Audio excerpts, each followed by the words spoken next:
오늘도 하나님의 은혜와 평강, 그리스도의 향기가 충만하기를 주님 이름으로 축원드립니다. 누가복음 24장 30절로 35절을 통해서 엠마오 도상의 은혜라 하는 제목으로 함께 은혜를 나누고자 합니다. 오늘 본문에 나오는 엠마오 도상의 두 제자는 열심히 주님을 따랐던 제자였지만 주님께서 십자가의 죽으심으로 예수님이 죽어버렸어요. 너무 실망했고 좌절에 빠졌어요. 그래서 예루살렘을 버리고 떠났어요. 엠마오로 내려가다가 거기서 예수님을 만났습니다. 처음에는 영적 눈이 어두워 주님을 몰라보았어요. 주님께서 말씀을 가르치실 때에 알지 못했지만 주님과 함께 음식을 먹을 때에 갑자기 눈이 확 밝아지면서 주님을 알아보게 되었어요. 영의 눈이 띄어진 것이죠. 이 사실을 그들은 예루살렘으로 돌아가서 11제자와 그들과 함께한 자들에게 예수님은 다시 살아나셨습니다. 예수님은 부활하셨습니다. 내가 눈으로 진짜 보았고 주님을 만났고 그분의 말씀을 들었습니다 라고 전했다는 사실입니다. 우리는 엠마오 도상의 두 제자들이 경험한 은혜의 말씀을 통해서 몇 가지 은혜를 깊이 깨닫고 받고자 합니다. 제일 먼저 엠마오 도상의 두 제자는 어떤 사람인지를 아셔야 합니다. 첫째, 한때는 열심히 주님을 따랐던 제자들이었습니다. 두 제자 중에 한 사람의 이름이 밝혀져 있죠. 그 한 사람은 없어요. 이름이 안 나와요. 그러나 두 제자니까. 근데 한 사람의 이름은 밝혀져 있어요. 누가복음 24장 18절을 보니까 글로바라는 사람입니다. 다른 사람의 이름은 또 몰라요. 그러나 두 제자는 예수님의 12제자 속에 들지는 못했어도 한때는 예수님을 환호하며 추종했던 무리 중에 핵심 인물인 것 같습니다. 그들은 예수님의 크신 능력에 감동을 받았던 자들이었습니다. 그런데 그 제자들의 그 메시아 신앙관이 잘못되었어요. 그래서 예수님께서 십자가에 처형당하신 것을 보고 실망했습니다. 좌절했습니다. 희망을 잃어버렸습니다. 우리는 주님을 따르는 신앙생활을 끝까지 해야 한다는 사실을 깨우쳐 줍니다. 순간을 보고 십자가의 죽음을 보고 낙심하고 상처받고 떠나면 안 됩니다. 그 이후에 주님의 부활을 믿어야 됩니다. 성경의 사망 후에는 생명 사시는 역사가 일어나요. 할렐루야. 기독교는요, 소망의 종교요, 축복의 종교입니다. 저주가 축복으로, 실망이 희망으로 바꿔집니다. 끝까지 따르지 않고 변하면 안 된다고 성경은 가르쳐 줍니다. 그래서 끝까지 지키는 자에게는 어떻게 하신다겠어요? 계시록 2장 26절 보세요. 이기는 자와 끝까지 내 일을 지키는 그에게 만국을 다스리는 권세를 주시리니. 엠마오 도상의 두 제자는 처음에는 열심을 내었습니다. 그런데 나중에는 실망하고 예루살렘을 떠났습니다. 여러분, 끝까지 지키지를 못했어요. 인내가 없었어요. 그래서 두 번째로 엠마오로 가는 두 제자는 절망과 실망에 빠진 자들이었음을 고백합니다. 이 두 제자는 예수를 이스라엘 구주로 믿고 따랐죠. 누가복음 24장 21절에 보면요. 그러나 예수의 십자가 죽으심은 그들에게 있어서 캄캄한 절망과 같은 사건이었습니다. 십자가의 고난을 통해 인류의 죄를 대속하고 또 천상의 영광을 새로이 회복시키게 되리라는 사실을 깨닫지 못했기 때문에 그들은 예수의 십자가 죽으심으로 그 순간만 보고 좌절했고 절망했고 시리에 빠졌다는 것입니다. 그들은 예수님께서 영적으로 누구인지를 확실하게 알지 못했기 때문에 실망한 것입니다. 그렇다면 우리는 예수에 대해서 얼마나 알고 있습니까? 예수님이 누구이십니까? 라고 하면 세 가지를 꼭 기억해야 돼요. 로마서 1장 3절에 보면 육신으로는 다윗의 혈통으로 나셨다고 그랬고, 로마서 1장 4절에 보면 성결의 영으로는 죽은 자 가운데서 다시 부활 사셨다는 사실이고요. 능력으로는 하나님의 아들로 인정되셨다고 말씀했고, 또 하나 더 얘기한다면 마태복음 3장 11절에 예수님은 전능하신 분, 능력자라는 사실이고 예수님은 존귀하신 분이라는 뜻입니다. 그리고 예수님은 마태복음 3장 12절에 보니까 심판자이십니다. 그러므로 예수님은 십자가에서 죽으셨지만 성경의 예언과 그가 수시로 말씀하신 그 말씀대로, 예언대로, 성경의 말씀대로 다시 살아나신 분이십니다. 그런데 엠마오 도상의 두 제자는 부활을 믿지 않았기 때문에 시리에 빠져서 절망한 것입니다. 세 번째로 엠마오로 가는 두 제자는 부활하신 예수님을 만납니다. 놀랍고 감격스러운 소식을, 그 사실을 영의 눈이 뜨어진 다음에 깨닫고 사람들에게 그대로 전한 자들입니다.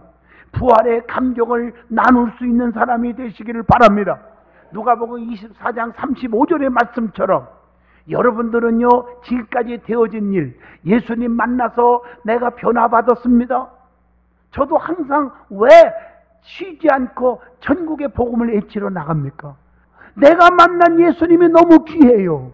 그 예수님을 만나서 제가 시골 촌구석에서 진짜 거지로 살 수밖에 없는 나를 이렇게 행복하고 복되게 하셨고, 목사 만들어 주셨고, 이렇게 착하고 선하고 귀하신 장로님들, 성도들을 만나서 목회하게 하셨으니 저는 너무너무 행복한 사람이에요.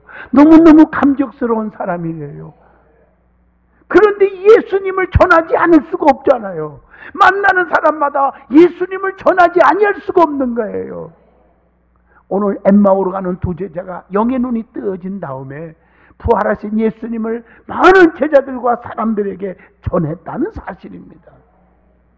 그러면 엠마오로 가는 그 길 도상의 은혜가 무엇일까? 오늘 본문 엠마오로 가던 두 제자는 인생의 내리막길에서 놀랍게도 부활하신 주님을 만나서 말씀을 듣고 음식을 나눌 때 마음이 뜨거워졌음을 알았고, 영적 눈이 열려져서 부활의 주님을 알아보게 되는 은혜를 받게 되었습니다. 그러면 구체적으로 어떤 은혜가 임했는지 말씀을 드리고자 합니다. 첫째로 누가복음 24장 29절에 말씀한 것처럼 엠마오 도상의 은혜는 주님과 함께 유하는 은혜였습니다. 여러분, 함께 유한다 하는 말은 그 뜻을 해석하면 함께 머무른다, 같이 한다, 동거한다, 이런 뜻입니다. 동행 중에 계신 주님은 제자들에게 말씀으로 권유하셨습니다. 누가복음 24장 23절에서 27절의 말씀입니다. 주님께서 말씀으로 여러 가지 권유를 하신 것이 성경에 수도 없이 나오잖아요. 여러분, 말씀을 잘 보세요. 특히 예수행전, 마태, 마가, 누가, 요한복음 잘 보세요. 예수님의 말씀으로 권유한 말씀들이 나오잖아요. 그게 뭘까? 첫째, 마태복음 25장 23절 보면 선한 일을 격려하는 말씀이 있잖아요. 우리 하나님도 우리를 격려해 주고 있어요. 그리고 위로해 주시는 말씀이 있어요. 이사야 42장 3절 보면 상한 갓대를 꺾지 아니하시며 꺼져가는 등불을 끄지 아니하시고 진리로 정의를 시행할 것이며, 얼마나 위로가 됩니까? 호세아 6장 1절 보면 오라 우리가 여호와께로 돌아가자. 여호와께서 우리를 찢으셨으나 도로 낫게 하실 것이며 우리를 치셨으나 다시 싸매어 주실 것입니다. 이게 하나님이십니다. 뿐만 아니라 계시록 3장 16절 보면 책망으로 권유하시는 말씀도 있었습니다. 때로는 용기를 주는 말씀도 있잖아요. 여호수아 1장 6절로 9절 보면 강하고 담대하라, 담대하라, 자로나 우리나 지치지 말라. 그러면서 이사야 42장 3절로 4절 보면 계속적으로 말씀하잖아요. 그는 세하지 아니하며 낙담하지 아니하며 세상에 저희를 세우기에 이르르니 섬들이 그 교훈을 앙망하리로다. 우리에게 희망과 용기를 주고 있습니다. 내가 의로운 오른손으로 너를 붙잡아 주리니 강하고 담대하라. 놀라지 말라. 나는 네 하나님이 되매니라. 참으로 내가 너를 굳세게 하리라. 그리고 예수님은 함께 유하셔서 그 다음에 축사하시고 음식을 나누어 주셨다고 오늘 본문 30절에 기록되어 있습니다. 배고프고 불안해하는 제자들에게 주님께서 축사하신 것은 더없는 위안과 큰 은혜가 됩니다. 오늘날 우리가 살아가는 삶의 현장 속에서 낙심하고 좌절되고 긴장하며 살 때가 얼마나 많습니까? 그때마다 우리 주님께서는 양손을 드시고 우리를 향하여 축복해 주십니다. 우리 주님은 지금도 하늘에 있는 보좌 우편에서 우리를 위하여 항상 기도하고 계신다고 히브리서 7장 25절에 말씀하고 있습니다. 예수님께서 오병이어의 기적을 행할 때도 누가복음 9장 16절 보면 어떻게 했어요? 축사하셨다. 맞죠? 그리고 띄워줘라. 띄워줬더니 5,000명 이상 먹이고도 12강주리가 남았더라. 축사하셔요. 주님이 축복하셔야 돼요. 주님이 축사하시면 역사가 일어나요. 축복을 원하면 세 가지를 취해야 합니다. 베드로전서 3장 10절로 11절. 오늘 많은 사람들은요, 축복을 원하는데 이 세 가지의 말씀을 잊어버리고 있어요. 그래서 아무리 축복을 빌어줘도 축복이 안 오는 거예요. 신앙생활 20년, 30년 해도 형통이 아니라 불통만 터지는 거예요. 그 이유를 정확하게 말씀으로 지적해 줄게요. 오늘 여러분 잘 오신 줄로 믿습니다. 첫째가 뭐냐? 베드로전서 3장 10절에 나옵니다. 악한 말을 그치고 게으를 말하지 말아야 한다. 혀는요, 온몸을 더럽히는 것이라고 야고보서 3장 6절에 말합니다. 오늘날 많은 사람들이 정말 충성을 열심히 하는데 입으로 축복을 다 쏟아버려요. 남을 저주하고 증오하고 손가락질하고 시기 질투하고 남을 미워하고 입술로 좋은 얘기를 안 해요. 부정적인 말을 하고 그래서 축복이 없어지는 거예요. 혀를 조심하라. 두 번째가 베드로전서 3장 11절에 보니까 악에서 떠나 선을 행하고 화평을 구하며 그것을 따르라. 여러분, 악을 행하는 자는요, 하나님을 뵐 수가 없다고 요한 3서 1장 11절에 말씀합니다. 그래서 좋은 것, 범사에 좋은 것을 취하고 악은 모양이라도 버려라. 데살로니가전서 5장 21절, 22절에 말씀하고 있어요. 좀 진실하게 삽시다. 선을 행하고 삽시다. 악하게 살지 않기를 축원드립니다. 그래야 하나님이 은총이 축사하시는 축복이 내게 오는 것입니다. 세 번째, 화평을 구하여 이를 쫓아야 한다. 그랬습니다. 여러분, 화평을 심어 의의 열매를 거두게 된다고 야고보서 3장 11절. 여러분 잘 아시는 대로 마태복음 5장 9절에 화평케 하는 자는 복이 있나니 하나님의 아들이라 일컬음을 받을 것이요. 형통하길 원하십니까? 시편 122편 6절에 예루살렘을 향하여 평안을 구하라. 예루살렘을 사랑하는 자에게 내가 형통케 하리라. 교회 안에서 피스메이커가 되세요.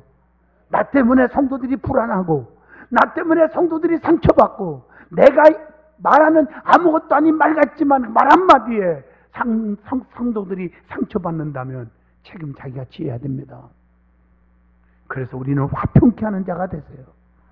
트러블 메이커가 되지 말고 피스 메이커가 되십시오. 그런 자에게 하나님의 축복이 있습니다.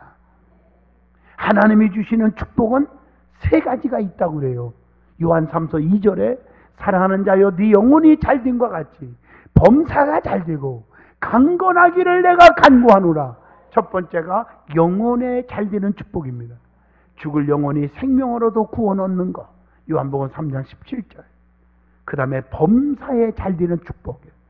여러분, 징계는 때로는 유익을 주게 되는 거예요. 히브리서 12장 10절 말씀. 모든 것을 합력하여 선을 이루느니라. 로마서 8장 28절 말씀처럼 시련이 결국은 우리를 축복받게 해줍니다. 고린도후서 12장 7절의 말씀입니다. 그래서 환난과 핍박 중에도 성도는 신앙 지켰네라고 찬양을 하는 것입니다. 세 번째가 강건의 축복입니다. 우리의 몸은 하나님의 성령이 거하시는 성령의 전이라고 고린도전서 6장 19절에 말씀합니다. 예수님은 여러 병든 자들을 고치셨잖아요. 마태복음 4장 24절 죽어가는 자를 살리셨잖아요. 그러므로 성도는 주님의 축복을 받아야 합니다. 세상을 의지하지 말고 주님만 의지하여야 합니다. 자, 두 번째 엠마오 도상의 은혜는 영적인 눈을 밝게 하는 은혜였습니다. 본문 31절입니다. 세상에는 두 가지 소경이 있습니다. 마가복음 10장 46절 앞을 보지 못하는 소경, 또 하나는 하나님의 세계를 모르는 영적인 소경. 본문의 두 제자는 예루살렘에서 나올 때 영적인 눈이 어두워져서 불행했습니다. 육신의 눈은 떠져 있지만 영의 눈이 뜨지 못했습니다. 성도가 신앙의 눈이 어두워져 있을 때 최대 불행해지는 것입니다. 영적으로 그래서 계시록 3장 18절 보면 안약을 사서 눈에 바르라고 말했습니다. 사도 바울은 우리의 마음의 눈을 밝혀서 주님을 보기를 원한다고 했습니다. 여러분, 오늘 영의 눈이 뜨어지기를 바랍니다. 그래서 영적인 세계를 볼 수 있기를 원합니다. 스데반 집사님이 돌로 맞아 순교할 때도 얼마나 아팠겠어요. 그런데 영의 눈이 떠졌기 때문에 인자가 하나님 우편에 앉아있는 것을 보았다고 고백합니다. 그래서 내가 불쌍한 게 아니라 돌로 찍는 저들이 불쌍한 거예요. 아버지, 저들의 죄를 용서하여 주옵소서 라고 외치지 않았습니까? 시편 13편 1절에 3절에 보면 다윗은 눈을 밝혀달라고 그래서 기도한 것입니다. 오늘날 마태복음 21장 25절처럼 실상은 소경인 자들이 얼마나 많습니까? 신앙생활을 오래 했다고 하면서 육의 눈은 뜨어져 있는데 영의 눈이 어두워서 하나님을 바로 보지 못하고 신앙생활 바르게 하지 못하고 살아가는 자들이 얼마나 많습니까? 그래서 히브리서 11장 6절 믿음이 없이는 하나님을 기쁘시게 하지 못하나니 하나님께 나아가는 자는 반드시 그가 여기 계신 것과 또한 자기를 찾는 자들에게 상 주시는 자이심을 믿어야 할지니라. 하나님이 여기 계심을 영적인 눈으로 볼 수 있어야 됩니다. 엠마오 도상의 두 제자는 영적인 눈이 열리면서 주님을 알아보게 되었다고 본문 31절에 말합니다. 영안이 열리면 주님을 알아보는 축복이 있음을 사도행전 7장 55절을 통해서도 압니다. 영적인 눈이 떠지니까 잘못된 발걸음을 돌려서 예루살렘으로 내려가다가 다시 예루살렘으로 돌아가는 올라가는 사람으로 바뀌어졌습니다. 내려가면 큰일 납니다. 실망하고 내려가지 마세요. 여리고로 내려가다가 강도 만나 거반 죽게 되었더라. 여러분 잘 아시잖아요. 나오미가 베들레헴에서 먹고 사는 물질 때문에 이방 땅 모압으로 내려가다가 남편 죽고 두 아들 죽어서 슬픈 여자가 되었지 않았습니까? 올라가시기를 바랍니다. 이것이 엠마오 도상의 은혜입니다. 올라가야 합니다. 예루살렘으로 올라가야 합니다. 우리의 신앙이 올라가야 합니다. 새벽기도 하나님 앞에 온전한 신앙생활, 하나님의 법도를 지키는 생활, 전도 생활 올라가야 합니다. 세 번째로 본문 32절입니다. 엠마오 도상의 은혜는 말씀으로 마음이 뜨거워지는 은혜였습니다. 마음이 뜨겁다는 말은 헬라 원어를 보면요, 카이오메넨 이런 말이 있어요. 이 말을요 잘 해석하면 불타는 중에 있다. 예수님께서 성경을 해석해 주실 때 제자들이 마음이 계속 불타듯 마음이 뜨거워졌다는 뜻입니다. 진정한 은혜의 부흥은 마음이 뜨거워지는 것입니다. 오순절날 성령께서 강하게 마가다락방에 임했을 때 그들의 심령이 뜨거워졌습니다. 그래서 말씀 들을 때 가슴을 치면서 어찌할꼬 회개가 나온 줄로 믿습니다. 진정한 은혜의 부흥은 마음이 뜨거워져야 됩니다. 네? 우리가 마음이 뜨거워져요. 그래서 집회를 인도할 때마다 성도들이 마음이 뜨거워져서 변화되고 그냥 기적이 일어나는 거예요. 지난주도 말씀을 전하는데 부흥회 가운데 그냥 허리가 펴졌습니다. 다리가 펴졌습니다. 눈이 맑아졌습니다. 이명이 없어졌습니다. 하나님의 말씀은 전능하신 말씀이에요. 그래서 말씀을 잘 풀어줘야 뜨겁게 됩니다. 여러분, 말씀을 잘 풀어야 돼요. 하나님의 말씀은요, 하나님의 뜻과 섭리가 있어요. 왜 이 말씀을 줬는지 그걸 발견해야 됩니다. 예를 든다면 이론적으로 지식적으로 아는 것 중요한 게 아니에요. 성경을 천독을 해야 무슨 소용이 있습니까? 하나님의 뜻과 하나님의 섭리를 발견하지 못하면 잘못되는 것입니다. 할렐루야. 예를 들어서 여러분, 문둥병자 얘기만 해도 어떤 사람은 문둥병에서 병에서 고침받았습니다. 아니면 한 명이 감사했습니다. 이게 포커스가 아닙니다. 주님이 우리에게 전해주고 싶은 말씀은, 자, 다 고침받았는데 사마리아 사람 한 사람 외에는 다 어디 갔느냐? 사마리아 사람들은 자칭 예수쟁이들, 하나님 잘 믿는다고 하는 사람들이 짓밟았어요. 무시했어요. 상종도 안 했어요.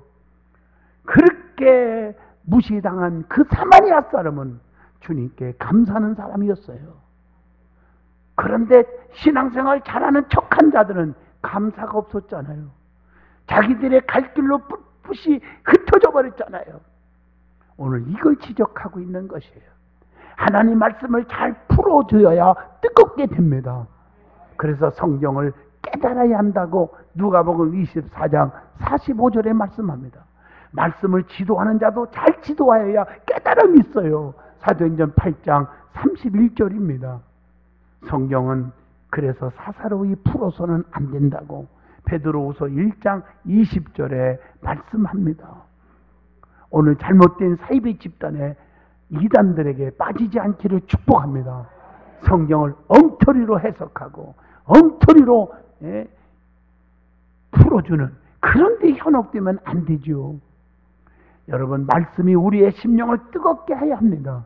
그래서 히브리서 4장 12절에 하나님의 말씀은 살아있고 운동력 있어 좌우의 낯선 검보다 예리하여 우리의 심령 골수를 쪼개기까지 하며 우리의 마음과 생각을 감찰하시느니라. 주님의 말씀은 살리는 말씀이라고 요한복음 6장 63절에 말씀합니다. 주님의 말씀은 기쁨과 평안, 마음의 즐거움을 준다고 에레미야 15장 16절에 말씀하고 있습니다. 네 번째로 본문 33절입니다. 엠마오 도상의 은혜는 돌이켜서 사명을 감당하게 하는 은혜였습니다. 두 제자는 영적인 눈이 열려서 은혜를 받았고 그 즉시 예루살렘으로 올라갔습니다. 이것은 은혜 받은 자의 사명적 결단입니다. 사명을 감당하여 즉시 복음을 전파해야 된다고 하는 사도행전 9장 20절의 말씀입니다. 때와 관계없이 전파해야 된다고 하는 디모데후서 4장 2절의 말씀입니다. 사도 바울처럼 주님을 위해 죽을 각오가 되어 있어야 합니다. 사도행전 21장 13절의 말씀입니다. 결론입니다. 성도는 항상 신앙이 상승하여야 됩니다. 믿음이 올라가야 됩니다. 실망하고 좌절할 때도 때로는 있지만 여러분, 변하지 마세요. 영적인 눈이 열리면 용기와 소망을 갖게 되고 잘못된 길에서 다시 돌이켜 사명의 삶을 살게 되는 줄로 믿습니다. 엠마오 도상에서 두 제자가 주님을 만나서 말씀을 들을 때 마음이 뜨거워지고 주님을 볼 수 있는 영안이 눈이 열려진 것처럼 우리도 영안이 열려지는 축복이 있어지기를, 은혜 충만하시기를 진심으로 축원드립니다.